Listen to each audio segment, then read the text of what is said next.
What is up, everybody? It's Matt Johnson. We are back with another episode of Real Estate Uncensored. This is the place where you get actionable ideas, insight, and inspiration to turn your real estate career into a life of freedom and become the rock star in your market. And that is what we're talking about today, how to become a rock star in your market by aggressively expanding with Facebook ads. We've got the hardcore closer, Ryan Stewman, is with us today. This is going to be a big episode, guys. We've got a lot of stuff to cover, a lot of ground, and to cover, a lot of stuff to get into. There's a million things we can talk about with Ryan. We're going to try to keep it on the subject of Facebook ads, but we're also going to talk about the future of real estate lead generation, closing. We've got stuff to talk about with online marketing, and there's just a bunch of directions we can go. So we're going to cover a ton of stuff.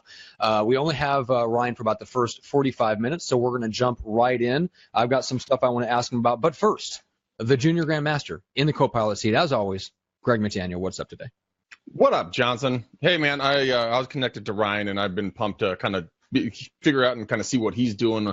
It's very cool stuff, guys. And yes, we're seeing me shoot from my house today because I went into my office to get ready for the show, do some work, the whole nine, and guess what? Hard drive failure. Yep. Oh my God. Super fun. Lost, I don't know how much data because I don't know what I had on there, what I hadn't backed up. So it's an interesting day, let's put it that way. But I'm all rounding it out now with a nice, cool trip to Costco to pick up maybe a hot dog, a piece of pizza, and a hard drive. But first, we're going to do some kick-ass knowledge. So Ryan, welcome, man. I'm glad you're here. You mean 18 pieces of pizza, 24 hot dogs, and right? Let's just be real. You can just walk out of Costco with one of anything. Well, one hard drive and a 1,000 of other things. Don't hard drives come in like 10 packs now? Yeah, when a hard drive breaks, does that make it a soft drive or what? What's the deal with that? It is soft. There's like a noodle in my computer. It just does nothing. A wet noodle just gangling in there. Yeah, but no. Epically shitty. Older. Oh, all right. So for those that may not know you from your background in loans and like the hardcore closer and all the stuff that you've done, you've been out there, you've got your own podcast, you've been doing a lot of podcast interviews. I mean, you're all over the place. You've got a huge Facebook group with thousands and thousands of members. One of the big fans and former guests of our show is a member with your Facebook group there. But kind of give people an overview, just like a 60-second bio on who you are, where you are, and what you do. So, like I said, Ryan Stewman, I'm from Dallas, Texas, and that's where we're at right now in beautiful Dallas, Texas, where it's 100 million degrees outside. I was born and raised here, so I've been here my entire life. Yes, I get out. No, I don't wear cowboy boots. And no, I don't own the 10-gallon hat. However, I live in the middle of a city with 400,000 people in it, which is bigger than Miami, and there's cows next to my house. So, like, this is real shit here. But anyway, but I love that, right? Hey, because when the apocalypse hits, I'm going to be ready, right? I know where the food's at. You got dinner next door. That's right. Yeah, I know where the food's at, and I keep a sack of corn in my garage so the bastards walk right up to me. But anyway, so I've never had a salary job in my entire life. I've never taken a paid vacation, never had a paid day off, never been, paid for something that I didn't do. I've been on commission my entire life. I started out selling car washes. I did 8 years as a loan officer. Some of you might know Jay Kinder and Mike Reese. I did all their loans when they were the top real estate agents here before they got into internet marketing. In 2010, they convinced me to get into internet marketing as well. And ever since 2010, I've been helping top producing real estate agents, loan officers, and now business owners. I help a lot of small business owners as well. But I started out with loan officers, then branched into real estate agents. Over the years, though, I've worked with a lot of celebrities. I've worked with Frederick Eklund, Josh Flagg, Josh Altman, Katrina Campins, Luis Ortiz. Like a lot of people that you see on TV have been either a client of mine or a partner in some of the mastermind trainings that we've done. And so I've been able to help, some of the top producing, or if not the top producing real estate agents in the entire country. And then I've helped a lot of the top producers on a local level as well. That is awesome, man. You know what? A lot of people don't think that I know that I've had this mindset for a while, and I'm sure that it is changing because it's just the way I grew up. But a lot of times, people think that they can only do one thing at one time, or they're only good for at one something, like collecting a W-2, and they're just too scary to go off and do it on their own. When you, on the other hand, have literally grabbed life by the balls and just said, I'm not letting go. I'm just going to keep going, and I don't know anything else. What was that? How did that shift in your brain? I mean, what short circuited in a positive way so that you're just like, you know what? Fuck it. I'm not gonna don't rely on anybody else. I'm going to make my own way because everybody's so used to having everything fed to them and making it easy and everything else. I mean, what triggered in you to not believe that? So I think like most people, they wait for things to be fed to them and stuff like that because that's how they grew up. They grew up with a loving household and their parents provided them with what they needed. And then as they got older, their parents kept providing them with what they needed. They never really had to go out and do anything because they were provided that stuff. Me, on the other hand, I grew up in what I would just classify as a hostile home environment. I was adopted by the time I was 7. And I remember, every day praying to God that my stepdad wasn't home when I got home. And so like, just like I really hated my life as a kid. And my parents, bless their heart, whatever, they didn't keep much food in the house. So I had to go learn at a young age how to make money to be able to, feed myself. And if they heard me tell this, they'd probably say that's not true whatsoever. But I remember, you know what I mean? Whatever food they kept in the house, at least it wasn't shit that I was going to eat. Right. And so I just always, since an early age, man, just been hustling. And it started out selling drugs, and then I went to prison, which, happens when you do that. And so, and then what happened though was that kind of sealed my fate. At that point, it was like, well, shit, man, I'm not going to be able to get a job in any Fortune 500 company. And so, and I was already good at sales, maybe not so good at drug sales, but other sales I was good at. And so, when I got out of prison in 2001, right after 9/11, I just went to work at a car wash, selling car washes to people. You come in, you want a $10 car wash, I sold you a $15 car wash. But dude, I was the best car wash dude. I was the best sales guy. Like hustle my ass off like it was my only opportunity because it was. And there was a customer that came through there and she's like, dude, if you'll come work for me selling mortgages and work half as hard selling mortgages as you do car washes, I'll teach you the mortgage game. And I was like, lady, I'm a felon. It's like not going to do us any good, blah, blah, blah. Like, I'm out. She's like, no, you're in. That's cool. It's still cool. And so from there, my first month in the business, in the mortgage business, I made $6,800. My second month, I made like 14 grand. So I'm sitting on almost $21,000 60 days into this. And I'm like, shit, man, it was like a heroin addiction at that point. It's like, I loved it so much. I was never going to get off this shit, and I just haven't ever looked back. And, strangely enough, I went back to prison again for some gun stuff back in 2007 and lost everything during the process. And I had amassed a lot.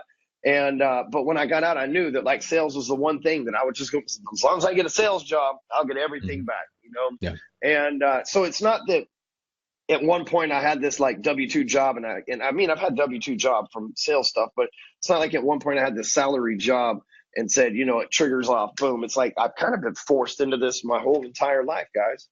That's crazy. You know what I love about that is that two things about that story. One, you don't give a fuck. You're just like, I'm going to tell everybody exactly how it is. And I'm raw and I'm real. And this is where it is, because that's exactly what made you who you become, who you are today. Honest, transparent, from what I can understand. You're a hustler and a grinder, and you're always looking for an opportunity. And I had one of my buddies years and years ago. I've told the story a couple of times. He's a farmer, if you know what I mean. And he told me something very similar to kind of what you just said, is the fact that he said, Greg, imagine that there's hundreds of dollars flying over your head. All you have to do is reach up and just learn how to grab a couple of them. And I think that you've done a uniquely good job at that, from finding different needs. And there, you had nothing to stand in your way. You had nothing to lose. I mean, why not try it, right? And that's the cool part about it. I did 4 years of my life in prison. You think I'm scared of a credit card going on a late payment or a business failing or whatever? I could give two shits, to be honest with you. You know what I mean? Like, I think that I've seen worst case scenario, right? It was in the B wing inside of Beat 01. I don't think it gets any worse than that, right? At least not in America. And so, like, I've seen worst case scenario. So nothing out here really scares me. And, I was telling somebody earlier today, we were talking, and they were like, well, don't you worry about what happens at this, that, and the other. And I was like, first of all, my business is debt free. But even if I owed millions of dollars on the businesses that I own, then, I mean, you know what? The bank's not going to come bash my kneecaps in like the Puerto Ricans I sold dope for. You know what I'm saying? So I still am not – I have, like, seen the worst case scenario. So I'm fearless in business because I don't really see anything to be fearful of. You know what I mean? And really, business rewards people that make mistakes, because that's how you get experience, is by doing experiments, and that's how you become the expert, Yeah, but so many people are so pussyfooted about it. They just like, oh, well, it's not going to work, and my reputation is going to be ruined, and blah, blah, blah. It's like, yeah, but at least you don't have Puerto Ricans coming after you with baseball bats. Exactly. It's that word no that terrifies a lot of the real estate agents and business people and entrepreneurs when they really understand. And I always joke around about it. And I don't have Puerto Ricans with baseball bats, but I would talk to people in the military or in the arms, in the police services or something, and like the wives of these guys or gals, and I'd say, guys, your husband or your wife is literally gets shot at and hunted down, and if they're in the military, try to get beheaded by different sects of militants, and you're bitching about hearing the fucking word no? Seriously? Yeah. And then when you put it into contrast like that, people start seeing it a little bit differently. And I think that's the thing that I really like about what you're putting out there, is that you just give less than two shits, and you're just like, hey, it's not as bad as Puerto Ricans with bats. And well, you know what? It's not that I don't care, because I'm probably one of the most caring people out there. If you were to ever listen into one of our team meetings, man, you would know how much I give a shit about people. But it's that, and it comes off as this, like, I don't care, and I'm not concerned about my past. It's not that I don't care about it. It's just that, like, I think that I've proved at this point that whatever your excuse is for not having success is bullshit, right? Mm-hmm. It's like, you should be able to say that guy who dropped out of school, who was adopted, who's been divorced, who's been bankrupt, who's been arrested for drugs, he's been addicted to drugs, and he's been to prison twice. That guy shouldn't be making it in life. But yet here I am, motherfuckers. You see what I'm saying? And so what is your excuse? You know what I mean? For the person out there right now that's selling real estate that's not making $100,000 a year, why? Like, what is your excuse? You probably have a college degree. I didn't finish the 9th grade. You know what I'm saying? But the difference between me and the average person is that, like, I treat this as if I don't have a choice, right? If I don't go out here and make sales today and motivate my team to make sales and create the blog posts and do these podcasts and stuff like that, what we call shaking trees. If I don't shake trees, no money's going to fall from them, Mm-hmm. Yeah. And a lot of the times people just, they don't view it that way. It's a part-time thing. It's not a, must get done. So, everyone does they rarely do what they should do. They always do what they must do, without a doubt. Yeah, but I'm curious about that, Ryan, because now your back's not to the wall financially, right? So how do you keep that hunger? How do you keep the hustle in the days when you do have multiple successful companies? That's a good ass question, man. So I've had since I was a banker, loan officer, I worked for the largest developer here in North Texas, and I'll spare him. He has a good reputation. He probably don't want to be associated with me too much, but he's a big deal up here, right? Still a good friend of mine, and he would make $100 million from a development deal and then need to borrow money for lunch the next day. And because he just bought a $200 million development deal and now owes the bank $100 million on top of the 100 that he just got.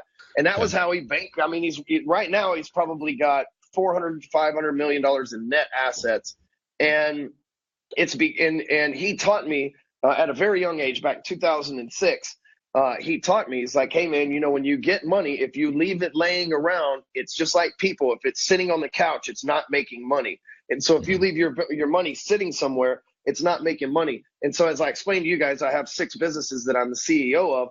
And so instead of just having a bunch of money sitting in my bank account, hell, I own 6 houses, and I've got, 4 that we manage for rentals and 2 that we're flipping in. And then I've got, all these employees. I run last month alone, my Amex bill was $98,000, which 60 of it was from Facebook ads. Like, I'm investing my money every which way possible. I have attorneys that work for me that are doing tax efficient planning, which costs 6 figures a year to be able to just have these attorneys in place to do the things that we're doing and stuff. And I don't keep a lot of personal money. So like, if you were to log into my personal account, I might have 10 G's in there. Like, I'm talking about like the one that I pay my personal bills with, like my mortgage and shit like that, right?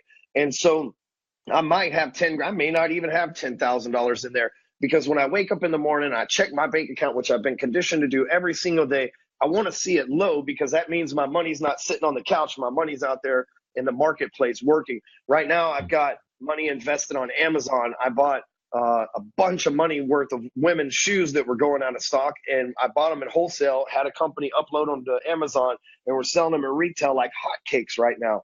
And so that's something that we got the wholesaler to send it to an Amazon distribution thing and upload it, put the prices in themselves. I didn't have to do none of that shit. And now I'm making about $3,000 a day from this Amazon venture, right? And then I've got 2 flip properties that I'm working, and I just, like, right before we hopped on here, I sent an email that I've already got a response to asking one of my clients to give me another $100,000 so we could go buy $200,000 worth of property on Tuesday. And if I can get another one to give me another $100,000, I'll buy $300,000 worth of property on Tuesday. So like, I'm always making sure that it works. You know, my wife is a financial planner, and she has this whole system that's like, hey, if you wake up and you saw that you got $1 million sitting in your bank account, you'd be like, well, shit, I ain't got to go to work today.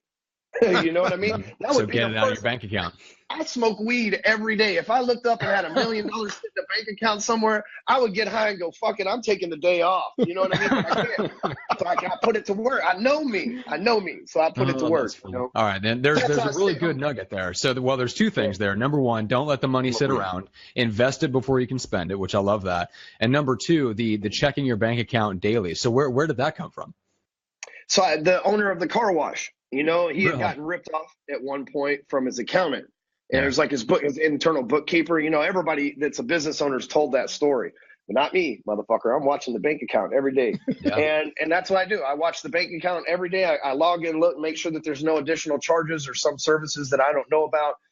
And you know, it's just a way it's just been a personal habit of mine. And now I got about 8 bank accounts I got to check every day.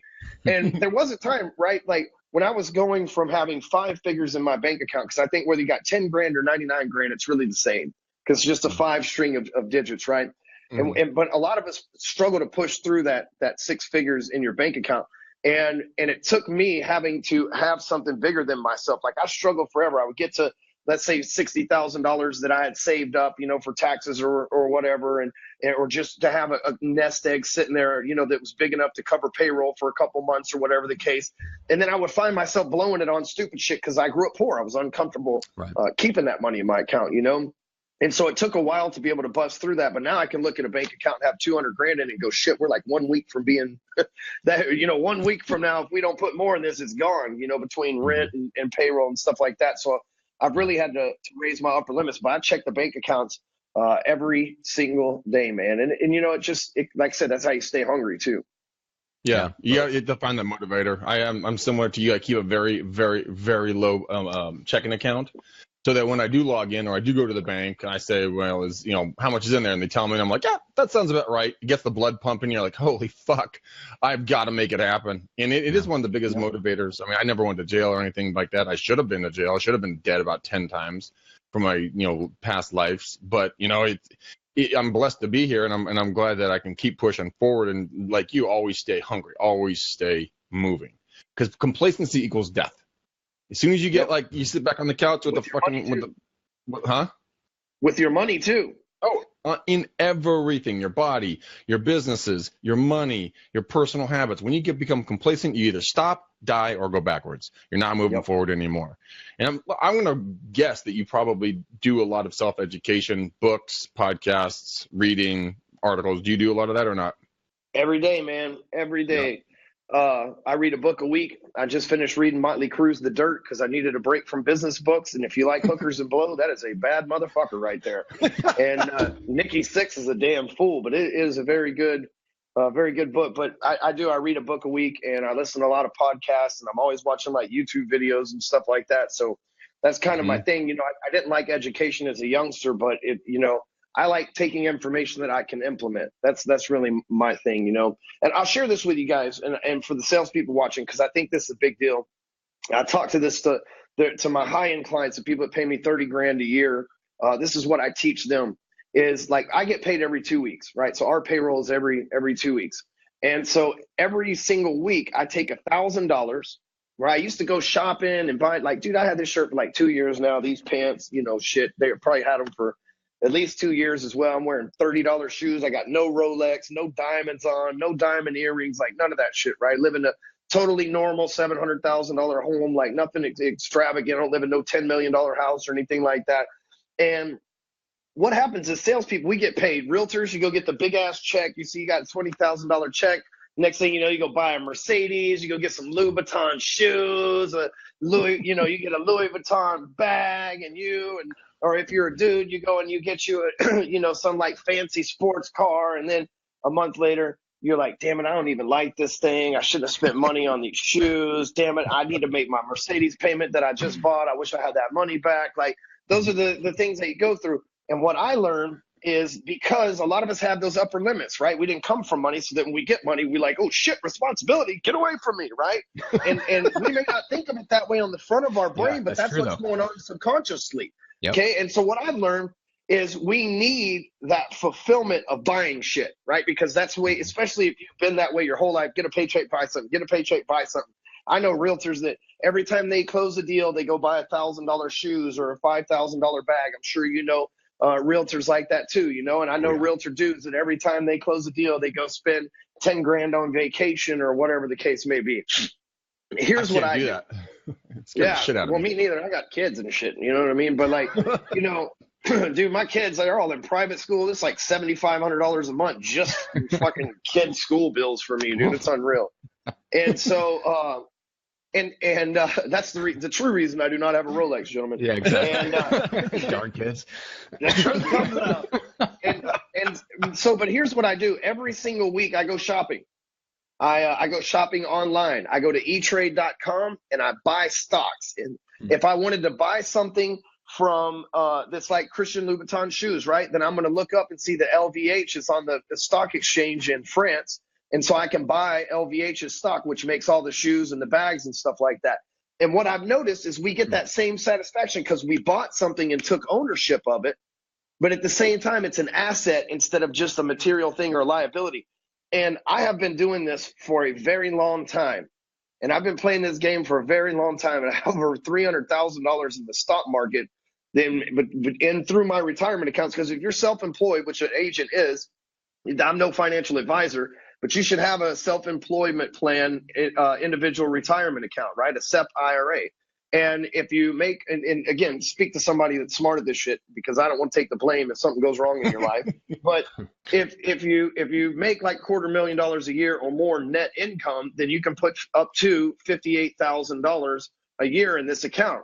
And so I'm telling you, spend $1,000 a week, whether you make a deal or not, you're getting that fulfillment. And trust me, you won't miss it. It's like tithing at church. After a while, you don't miss it. It all goes to the preacher. And so like but with this, you get that fulfillment of spending stuff. You look back at the end of the year, you got $52,000 plus whatever it's compounded at. Dude, I own Tesla stock that's gone up 78%. I own Facebook stock that's almost doubled. Dude, I own Amazon stock that I bought back when it was $400. It's over $1,000 trading today. And so like my portfolio this year alone is up 22%. It's hard to flip a house at 300 G's for 22%, if you follow what I'm saying. And so and again, this has all been, it's all pre-tax.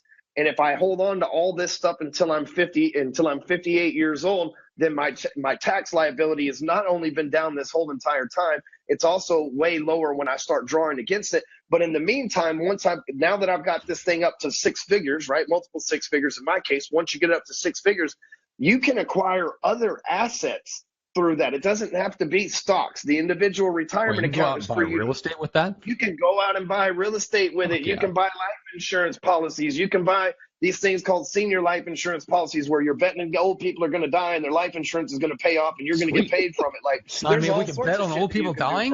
Man, absolutely. Sign me up. Where do we get that? Think about that. No, in all seriousness, like there's something out there called senior life insurance policies, and it's term life insurance policies on old people.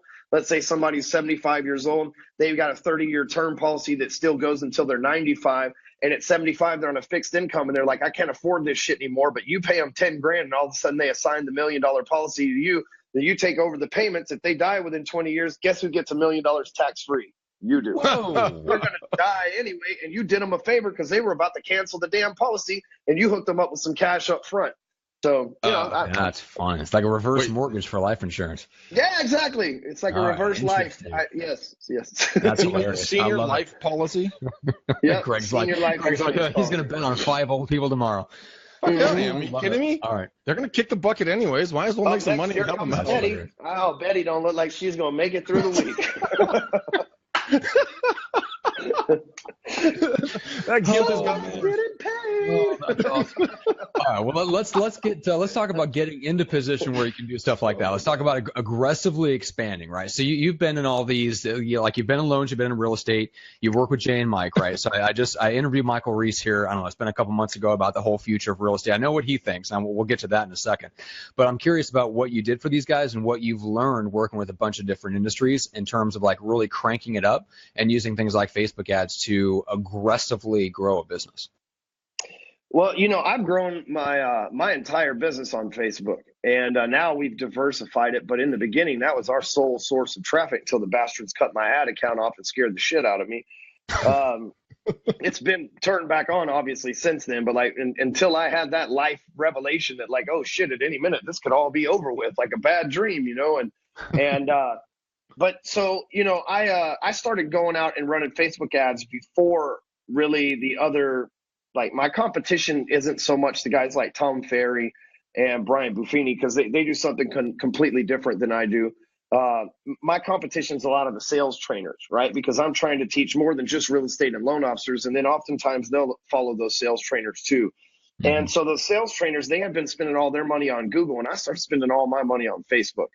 And I literally bankrolled from $100 a day up to where I think last week we spent $9,000. Just in the week on Facebook. And that's a pretty typical week for us at this point. And I've bankrolled this thing the whole way, right? I run all my companies are debt free. I don't owe money on any of them. And the whole way that I've done this is by, most people, they make a sale, they cash out, they wait till they need another sale, and then they panic and go borrow money to put back in there. Mm. And I've just kept doubling down.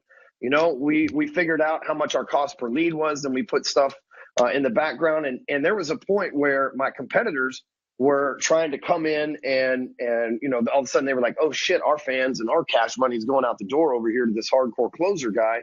And they tried to step up their game. And I just outbid them all, right? I was willing to pay while they were trying to pay for engagement. I just outbid them all until they went, well, shit, we can't figure out what this guy's doing. And all I was doing was putting more money than them. And I've grown my Facebook following alone to 250,000 people doing that. And so what I teach my agents that work for me and the loan officers, that I teach them one and the same. What I teach them is, you see the typical agent ad in your newsfeed, and it's like, 56-year-old, Brenda, and she's been selling real estate for 27 years with like this local brokerage, and it's her and her big blonde hair and a picture from 20 years ago. And she's like, if you think about selling a house, sweetie, I'm your girl, right? Like, it's something stupid like that. And at least that's what we get in Texas. And what I've been teaching the agents to do is like, listen, nobody wants an agent.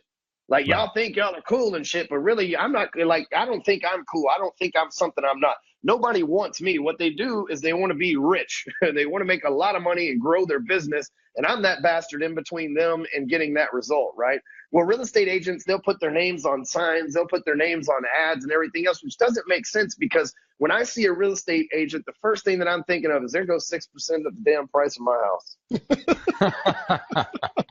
And I promise you that's what all my friends who aren't agents think too, right? Yep. And or maybe more, you know what I mean? And a lot, I know what you guys do, but a lot of my friends would be like, and they're overpaid, you know what I mean? Mm-hmm. Or some like it reminds me of this joke. Like, my grandfather says he never puts his blinker on because it's none of nobody's damn business where I'm going. Like, anyway, thought I'd throw that out there. But the thing is, like, they don't want a real estate agent. They want a house. Right. And so what if you want to aggressively market to an area, sell the house.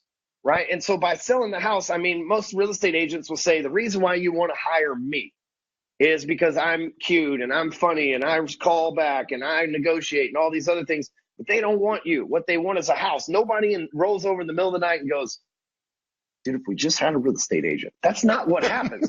They roll over in the middle of the night and they go, honey, if we don't sell our house, it's going to get foreclosed on. Honey, if we don't sell our house, how are we going to make room for the next baby? Honey, if we don't sell our house, how are we going to relocate over here? Honey, if we don't buy another house, this XYZ consequence is going to happen. And you as a realtor need to do two things. You need to sell the house.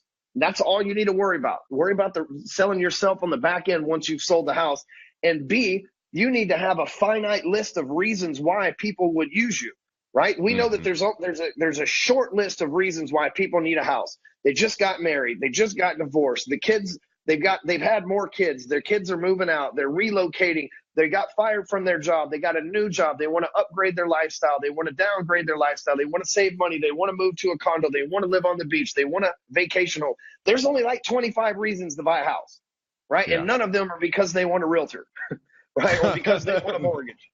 And so if you really want to aggressively market in a marketplace, there's companies that have been teaching agents to farm forever. They say, just send out 2 postcards a month to this neighborhood. And eventually you create familiarity and they start reaching out to you. I know that's what the agents in the nice neighborhood where I live is. But the truth is, what you want to do is you can do that same thing on Facebook. You can offer an advertisement that says, hey, if you're looking for a list of homes that are off the market and foreclosures, bank owned, all the trigger words that people think they're getting good deals. They give you their name, email address, and phone number. You send them your IDX feed with a list of, through your autoresponder, a list of houses that are for sale. Then you, the agent, after you know that they clicked on your IDX feed, because you can track all that stuff if you've got good software, then that's when the agent steps in and says, hey, I just want to let you know that the list of homes came from me. And according to law here in the state of Texas, in order for you to get a list of properties with those details, you have to obtain them through a licensed real estate agent. That's why I'm reaching out to you to introduce myself as the licensed real estate agent. And if they're like, oh, I already got an agent, then that's the part where you say, well, if your agent's doing such a good job for you, how come you're opting in on other lists looking for more information? Any information you need, I've got it direct. And have you signed a contract with them already? Right. And you can go ahead and start having that dialogue with them. And you know what? If they say, you know what, we're just not ready right now, it's awesome. Well, here's what I like to do. I'd like to continue sending you an email on every Friday that has the latest list of houses that meet the criteria that you and I just discussed. And if you like them, fine. If you don't like them, at any point, if you want to see any of them or if you want information, just respond to the email and I'll hook you up. Meanwhile, I'd like to check in with you maybe once, maybe twice a month on a good month to make sure that you're getting my emails and see if you have any questions or anything like that. Does that sound fair to you? Right? It's not too aggressive. It's not too over the top. Of course, they're going to say yes in most cases. And what happens, you got an email going out once a week, a phone call going every other Saturday. Say, hey, is everything cool? Got any questions? How are the kids? Awesome. Boom. 2 weeks later, same thing, just following up. Hey, any questions? Any houses you want to see? Dude, if you just, and it could be through slide dial every Saturday. You could just send them a slide dial message. You don't even have to get on or every other Saturday. You don't even have to get on the damn phone with them. But just that process, because the average person looks for 4 to 6 months before they move. And so just going through that process and following up, providing what they're looking for, a house, and then providing any kind of follow-up they might need to acquire that house. Dude, there's going to be a 3 or 4 month period where a lot of leads are going to go silent. But, man, I've seen all my customers on the 6th month. If you just stick through that process, man, and all those leads that you've gathered that entire time, it's like the pipeline just gets screwed on and the oil comes pouring right out. So instead of oil, it's money. Yeah, well, oil equals money, and the good thing is that I've been saying it for a long time. You said it again just now.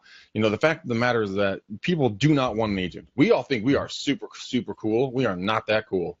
They need a solution. You guys wear khakis and shit to work. I'm just saying. You know what I mean? Like cool people look like the people from American Idol and like the YouTube videos that are singing and they got all this clothes that none of us would be called. We look like Jake from State Farm, most of us in the real estate business. You know what I mean? I'm saying. But it's true though. I mean, everybody's cookie cutter. They all believe they have to look a certain way, act a certain way. When I've been telling people for a long time, you know what? Own who you are. Be your own, version of you, and people will be gravitated towards you because if you roll in, I mean, I got a dress shirt on and shorts and flip flops on today, and I just cruise around like that. I don't give a fuck. I like me. I'm comfortable in what I do, and people understand the fact that yes, I drop F-bombs all over the place, and yes, I don't dress the normal way. But as soon as I tell people that, you know what, this is who I am, how I look, what I do, I have had zero pushback from the clientele. They're like, okay, Let me tell you a story about that. So obviously, I've got ink all over me, man. It's like everywhere on me, right? Mm-hmm. And some of it acquired in prison, you know what I mean? So I've got some rough shit on me and some stuff that don't look too good because they ain't got top of the notch equipment in there.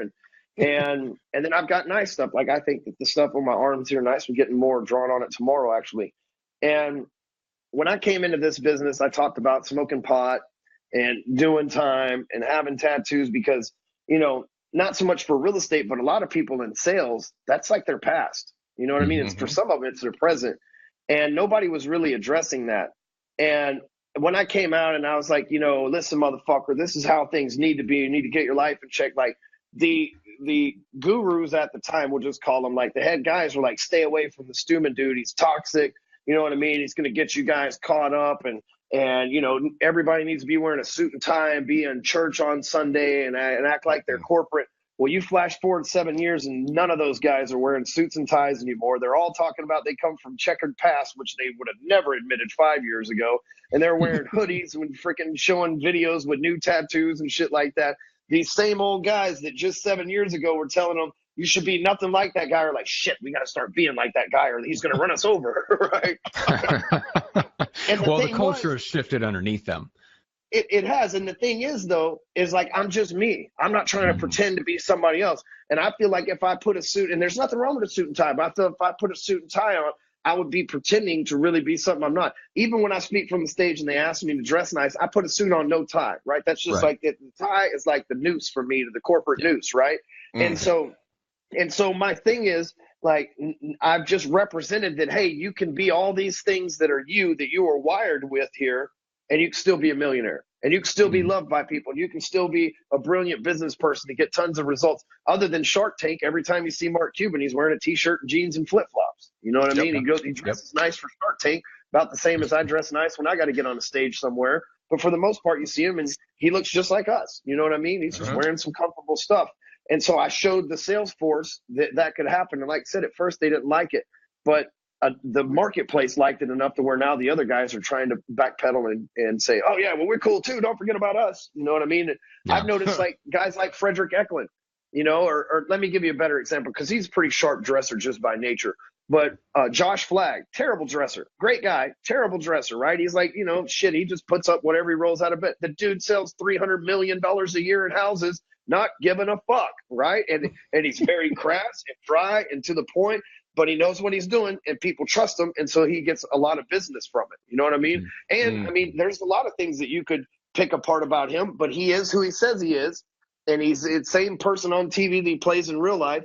And people are like, you know what? He's authentic. He's going to tell it like it is, and he's good at this shit. We don't care what he dresses like or his lifestyle is. We want the result of him selling a house for us. Yep, that's being authentic. So many people have put the facade on for too long of have to look and sound and be a certain way. When I first got doing the podcasting with Matt, my parents were all up in arms because I said fuck on air all the time. Their friends were calling them, complaining. And they're like, you can't do that. I'm like, well, I'm going to fucking keep doing it. You're not going to stop me. This is never going to change. They're like, my mom was like crying one day. I can't believe my baby boy. My mom, get the fuck over it. It's not going to change. And, my dad's my business partner. And I ended a call with him. And I'm like, basically like, go fuck yourself, click. I'm like, God damn it. But you know what? A couple of weeks later, they come up to me. Actually, a couple of months later, they come up to me. They're like, we're really proud of you. You're really being you. I'm like, what light switch shifted on? I mean, what the fuck just happened? And I know what happened. What? I know what happened. What? It's called the power of not giving a fuck. When you stop, let's think about this. Like, let's go back to high school, or for me last week, but for like most of us high school, right? Where you got like that one friend that was just like the wild card. He didn't give a shit. No matter what you said, he was going to break shit. He was going to drink. He was going to do stuff. And you knew that even if you lectured him and you were like, Ryan, man, that's just not what normal people do. It's just one ear and out the other, because he didn't give a fuck, right?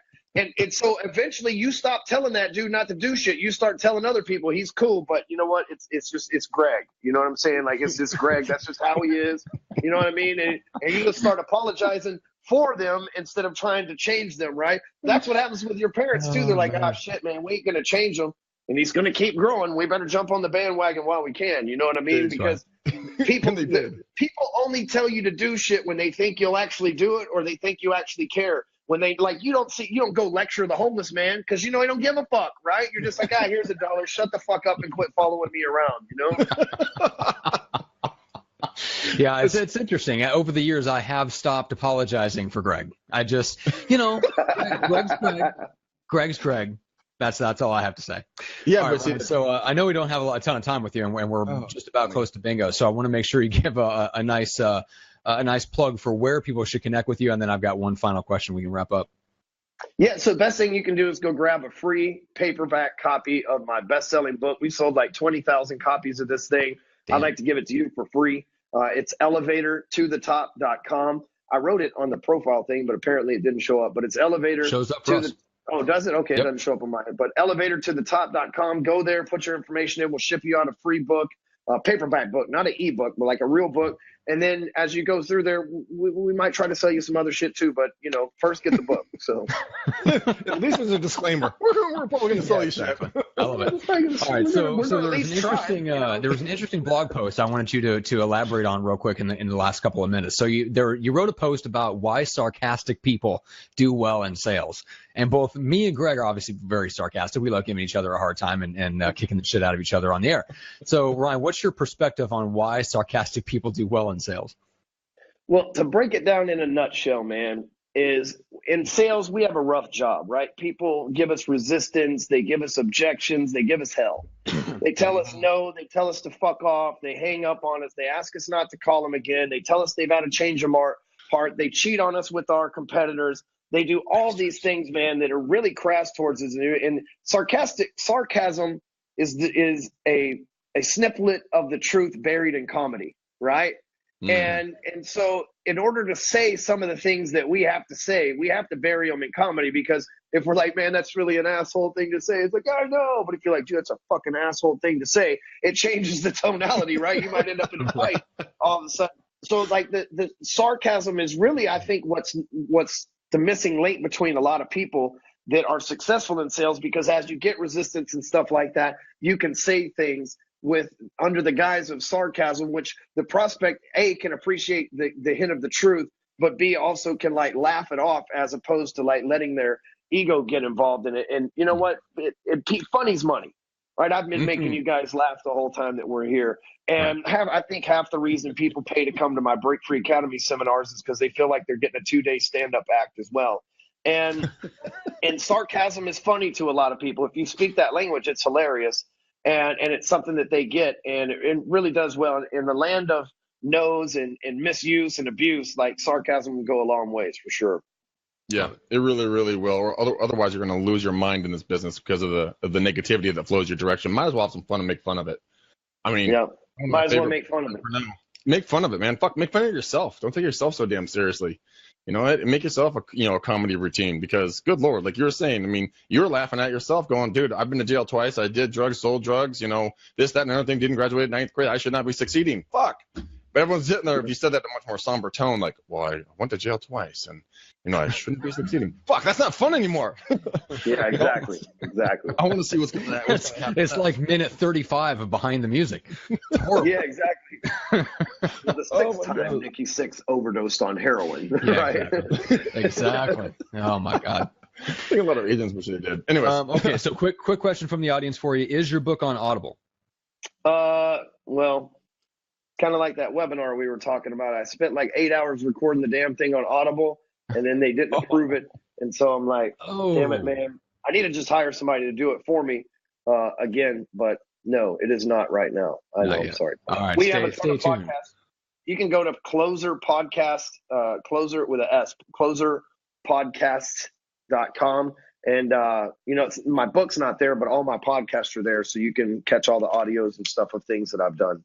Awesome, man. And I have listened to the podcast. It is good shit, guys. You will. It's hilarious. Quite a bit. Yeah, it's fucking awesome. So take a look at it without a doubt, and then wait for them to re-record another stellar 8 hours, and make sure Audible, those fucking bastards, will approve you, and dyslexics like yours truly can enjoy your book through my ears. That's right. Thank God, because reading it's going to be a challenge. Oh man, I should hire somebody cool to.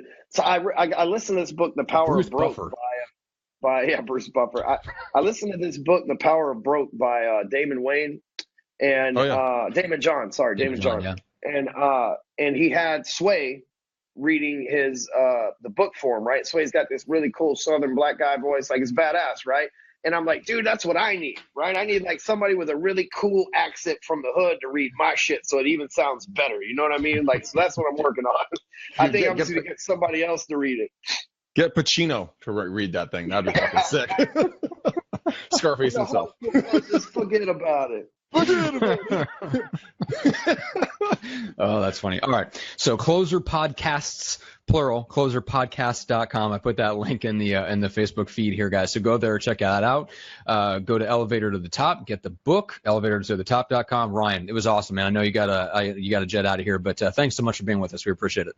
Yeah, dude. Yeah, hey, Greg, Matt, thanks for having me on. I appreciate it hanging out. It's been fun laughing and just talking shop with you guys. So hopefully we entertained your folks that are watching, or probably at this point there's one person watching maybe at the most, right? They're like, it's that like, homeless guy you tried to pay off with $1. He's not going anywhere. And he's the camera guy. Yeah, exactly. All right, fellas, thanks again. We'll see you. All right, see you, Ryan. Oh my God, that was honestly one of the funniest fucking episodes we've shot in a long time. Oh man, oh yeah, I know you're all over that. I wasn't gonna get in word in edgewise. No. I'm like, oh my God, I'm a guy just like me. Oh yeah, I might as well. Anytime we have like a hardcore salesperson on, I might as well just not even show up. Just stand there. You should put like a dummy up, just like a cardboard cutout of you, and then just ease out, and then just yeah, just like close the show down. Yeah, just a cardboard cutout of me going. Oh dude, man. Okay, so what do you say we let's mean, close this out with a couple of questions. What do you say? Okay. And you guys, if you guys are just getting into this, or if you didn't get the whole series, dude, Ryan just made it fucking rain. You will laugh, you will learn, you will understand the fact that it is okay to be you. I think, Matt, that's the biggest thing takeaway out of this. There's two big takeaways I take out of this. One, just don't give a fuck about other people's opinions and just go do you with no apologies given and just never look back. I mean, he did it because he had no choice, right? But so many of us have choices, but we choose to give the other people around us the power to influence our lives. When if you just stop giving them the power, you can do boundless things in your life and your career. But we're so worried about what the Joneses are doing down the motherfucking road, and they got the new Tesla, or they got this, or whatever. But who cares? I remember one day I looked at my buddy Casey, and it was a guy I went to high school with, and he had posted all these photos of his big ass house, pretty ass wife, all these cars, blah blah blah. And I'm like, dude, what are we doing wrong? Did we do something wrong here? He's like, dude, what you're not seeing is he has to pay for all that shit. He has bills, he has stresses that you don't see. All you see is the shiny set. I'm like, got a good point. So I stopped giving that person power, and I started giving my own life power, and I started doing my own thing. And I want you guys to hopefully try to go do that yourselves. So anyway. Yeah, that was one of the things I took away too. I mean, here's the thing, guys, is that you have to have the confidence to be yourself, even if you don't consider yourself cool, right? So I know there's people out there going, yeah, it's easy for Ryan to be himself because Ryan's part of, he's in online marketing and stuff like that, and like the culture has kind of shifted to where tattoos are now culturally okay and stuff like that. Like, I get it, but like for me, I'm just not like, I'm not that guy, right? And I have to be okay being who I am. Right. Mm-hmm. I'm not going to drop an F-bomb every other word because that's not me. So I'm not going to change who I am either just to fit in more with you, Greg. So we have a really good combination because you are who you are and I am who I am. And that's just the combination that works for the show and it works in our business and stuff like that. Mm-hmm. So so just keep that in mind, guys. Like we talked about this on the training program today, Greg. It's finding your superpower, whatever that is. And your superpower may not be that you had your back up against the wall and absolutely had to make it work because you got out of prison, you can't get a job, right? So that's okay. So create the situation, create the desperation, create the hunger, feed the hunger, be yourself. You can do that without being in that kind of a situation and without being in that kind of personality. You said you have to be yourself and find what works for you. Yep. 100%. And that's I'm glad, Matt, I'm really glad you brought that up because I think that sometimes the shiny object of the coolness of the tattoos and the background story and everything else, when, like you said, people aren't that way. Maybe there's people a little bit more bookwormy or a little bit more introverted, and that's who they are. Yeah. Well, bookwormy and introverted, yes. I literally have one 6 inches away from me. I'm pretty sure there's not a single flat surface in my entire house that doesn't have a book on it right now, right this second. Well, the reason why I bring it up is that, I asked him about does he do a lot of self-education? Because anyone who's ultra successful is consistently feeding their brain. It's a muscle. It's like a wild tiger, man. They needs a ton of meat to stay full and keep going. And meat is knowledge. Meat is, constantly learning, becoming a better version of who you are when you go to bed than you were when you woke up. I mean, when I always tell people, if you see me, these earbuds in, you don't see me talking, it means I'm listening to a podcast or a book all the time. If I go from my house to my car, I have a podcast or a book going.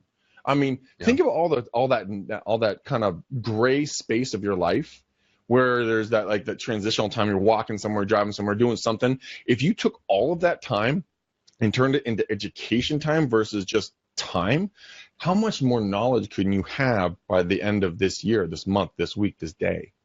And I was thinking about it. There's so much opportunity. Fuck, I mean, in the shower, I got a friggin' mic. I got a speaker for my shower that can suction cup to my window in there, and I listen to books on tape when I'm in the shower. I literally don't have any time that I don't feel with it. I know you do the same thing. That's why we always laugh about being bookworms and shit like that. But having consistent knowledge, that gives you the leg up against anybody else. I didn't go to college. I mean, I attended college for 2 years, but I was so drunk and high, I'd come up to class and fall asleep in class. Right. But I should not be where I am today and where we're going to be going in the future. But it's because of consistently wanting a better version of what I am and who I am. So who is that for you guys? Yeah. Who is that for you? What does that look like for you? I mean, what are you committed to doing to become that better level? Because Ryan, he sure as fuck should not have succeeded at all. No, but he was committed. He was committed, and that's the common thread you find with guys like that. Is doesn't matter what kind of resources you start out with, doesn't matter like how far behind you feel like you are. What matters is how committed you are, and how much you take action. So I love the self-educational stuff, but there's a lot of people that listen to podcasts and watch YouTube videos and all that stuff, and they educate themselves a lot and then don't do something with it. So the application side, being committed to taking action, is as important as self-education is, and as much as I believe in it, I believe that being committed to action is more important, because if you commit to action, you'll figure it out along the way, and you'll get the information that you need to make the action work as you go. If you're committed to self-education first without committing to any action, you end up being a really smart person who has a lot of book knowledge and then doesn't take action. You don't do shit with it. Exactly. Yeah. It is like, I was talking to Lily about this. She and I were talking. She's been trained by some of the best in the business. I mean, very successful agents. But she was lacking the drive, the push, that thing to make it happen, because she knew exactly what to do. Yeah. And she had a very strong heart-to-heart, bare knuckle, fighting conversation in a good way, very good way. But she's now taking action, and she's having fun doing it. She's out door knocking. She's handing out 10 business cards. She's doing what she needs to do. And she's all of a sudden like, well, gosh, why haven't I been doing this before? I'm like, because you didn't have a why behind it. You have to have that. You can take action immediately. If you don't know what the fuck to do, take 25 of these bitches. It's called a business card. Walk out the door and turn left on Monday. Take 25, walk out the door, turn right on Tuesday. You will learn what to do between now and then, and you don't need to know the contract inside and out. You don't need to have the perfect business card. You don't need to have anything like that. Just get your bitch ass out the damn door and start meeting and greeting and hanging out with people. Speaking of that, dude, Michael, one of our viewers on our show, popped by the office today with he and his fiance were heading into the office. Super cool. Michael, nice to meet you, man. That was really cool you popped on by. Cool. All right, guys. Well, let's wrap up. So we've got our Get Now business course. The first session for that of August is August 8th. It's a Tuesday at 9 a.m. and then the following Tuesdays for 4 weeks. So we are doing that course. That has been going phenomenally well. We're really enjoying delivering that. We're right in the middle of our July session right now, guys. So make sure to sign up for that. Go to getnowbusiness.com. It's where you learn how to strategically target the exact types of people that will be able to put commission in your pocket in the next 90 days. So those are the people that have a connection to you you and have a need for what you do. And we teach you exactly how to find those people within your existing circle and how to expand your circle to find those people.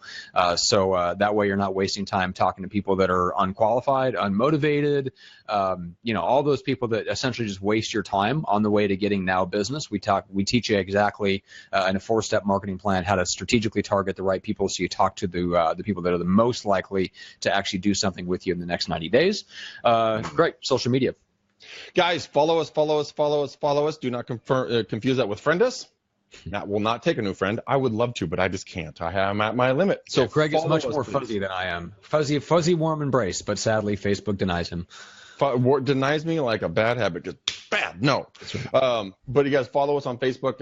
If my hard drive hadn't crashed, I would be doing my calls today, but I'll be leaving here momentarily to go get a new hard drive for my computer. But guys, if you want to watch me do Facebook Lives, Matt do his Facebook Lives, the show, share this with people who might be needing a little leg up, a little bit of information, a little bit of like, hey, it's okay. Here's a bunch of stuff. Just go put it into action. We don't ask anything for you guys for this. We want to make sure you guys live the life of your dreams. And if you want a little bit harder knowledge, sign up for one of our classes. Matt and I are coming up with some additional content for other stuff. We'll keep you guys in the loop. But, we, like I said, we do this because we love you guys. Just help us love more people. Help us love more people. Yes. And thank you for sharing the show, because unlike we talk about with Facebook ads, we don't run a bunch of ads to grow the show. If anybody's noticed, you will not see those ads out there. We grow because people find us organically, and because you guys do a great job of spreading the show and sharing it with your friends and your other agents and your brokers and the people that manage your office and all that stuff, guys. So we can't thank you enough for helping the show grow that way, because it has grown 100% organically by you guys sharing it and people finding us on YouTube and iTunes and all that good stuff, guys. So again, we love you. Make sure to subscribe, iTunes or Stitcher for the audio version, YouTube for the video version, and make sure to check out reuncensored.com where you can check us out and see what we're up to. All right, guys. Peace out, ninjas. We gone.